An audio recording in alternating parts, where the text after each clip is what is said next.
Welcome, I'm Dr. Steve Glassy, and it's my pleasure to get you started with SWIFTWATER Scholar. SWIFTWATER Scholar isn't a practical course, it's simply an extension of academic learning. It's about providing professional development for existing swiftwater rescue technicians like you. We're aiming it at experienced practitioners who could also be team leaders, program administrators, instructors, and the likes. Now, there's three parts to SWIFTWATER Scholar. First of all is making sure you do all the online learning. Now, you may have covered this on other courses, but as part of the Scholar program, we make sure all the foundation learning is there. You'll need to upload a copy of your Swiftwater Rescue Technician certification, and then you'll be able to complete your capstone assignment. Upon completion, you'll get a QR verifiable certificate, and there's also optional merchandise that you can also purchase as well, such as our pack of lapel pin and challenge coin.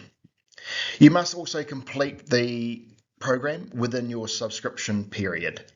And the good thing about it is that SWIFTWATER Scholar is a registered trademark, so only those who have done this program can use it.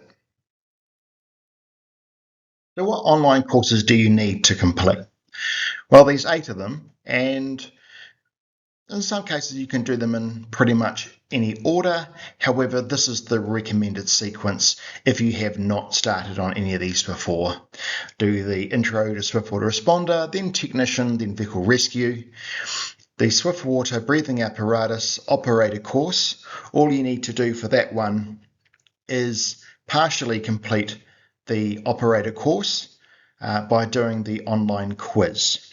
If you hold a scuba certification and Swiftwater Rescue Technician certification as well, you can actually then be issued the certificate for operator. But for those that don't, all you have to do on that operator course is just complete the first quiz, and that will issue you an awareness level certificate. There's the Eco Risk Assessment Tool, and remember there's also the app for that, the PSI e-guide, available from the Apple Store and the Google Store as well. Then you've also got the Targeted Incident Planning System, Animal Emergency Management Fundamentals, and then there's the Swiftwater and Flood Rescue Command course. That course is currently due for completion and to be available online in the middle of 2026. For those that have done the face-to-face course with PSI Global, you'll be given a credit for that particular course. For your Swiftwater Rescue Technician certification, you need to upload that prior to starting or submitting your capstone assignment. Naturally, our PSI Global Swiftwater Rescue Technician or the IPSQA DEFRA Pass Module 3 are always going to be accepted. Other certifications are accepted out of discretion, but generally the DEFRA Module 3, the NFPA 1006 Swiftwater Technician, or the PUA SARS 002 Australian Competency are generally acceptable, subject to the instructor or assessor in good standing with us. And then you're at the capstone assessment. You'll need to choose a swiftwater rescue or flood rescue topic, and you'll be writing an article or one of the approved submission options in an English text or document equivalent to University Year 1. You need to make sure it meets academic integrity requirements, which basically means you can't use AI to create your submission, and you can't get someone else to write it. So it has to be sole author, developed by you. The word count is typically 1,500 to 3,500 words, and if you've already written a journal article or a magazine article, etc., or even a technical report, these can generally be used retrospectively. So if you've already done it and it's meeting the word count requirements, the academic standard, and you're the sole author, then yes, you can use those retrospectively.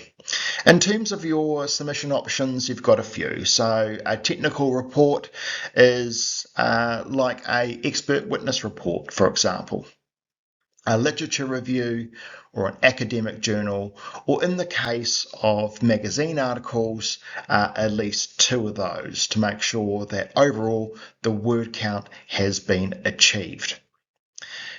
Your assignment will be graded by academics with real life experience in emergency response, and they'll hold a minimum of a master's degree. When you are having your assignment marked, you'll get one of 4 grades. You'll get a merit, a pass, a restricted pass, or a fail. If you do fail, you do have the opportunity for one resubmission.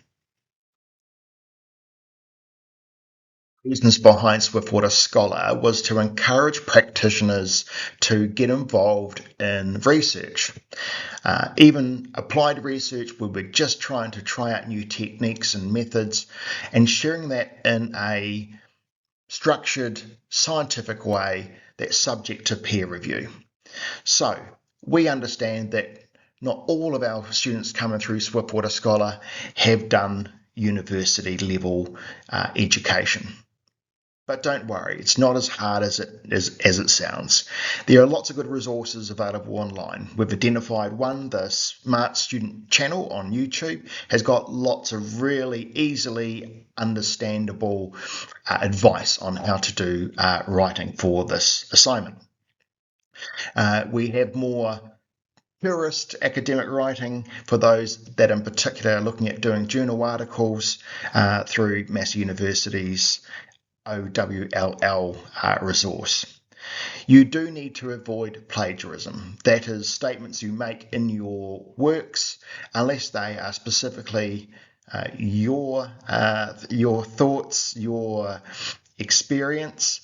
You need to make sure there's a citation for the opinions, works of others. You do need to use a common referencing style. Now, APA 7th is probably the most easiest and common for writing in this area here, but if there's other ones, that's fine. In particular, you may want to have a numbered Chicago style referencing style for things like magazine articles that generally don't want to have in-text citations, but you still need to reference works. Again, don't use AI because your works can be subject to review by academic integrity platforms such as Turnitin.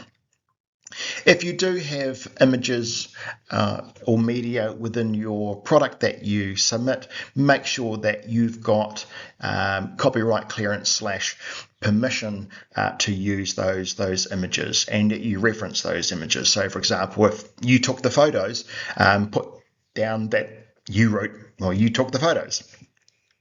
And yes, you can use AI to proofread your work, but you can't use it to generate your work. AI can be quite useful for helping to do some feedback and just helping the final structure of your bibliography or reference list at the back. Make sure you do read your work, proofread it, get some friends and family that may have some experience in writing, particularly academic writing, to give you some feedback before you start. So that's SWIFTWATER Scholar. We're looking forward to having you go beyond being a technician and becoming a scholar, making sure that you've got great command of the underpinning theory of swiftwater rescue. If you've got any queries, feel free to email us at PSI and we'll be happy to help. We look forward to seeing your submissions in due course. All the best.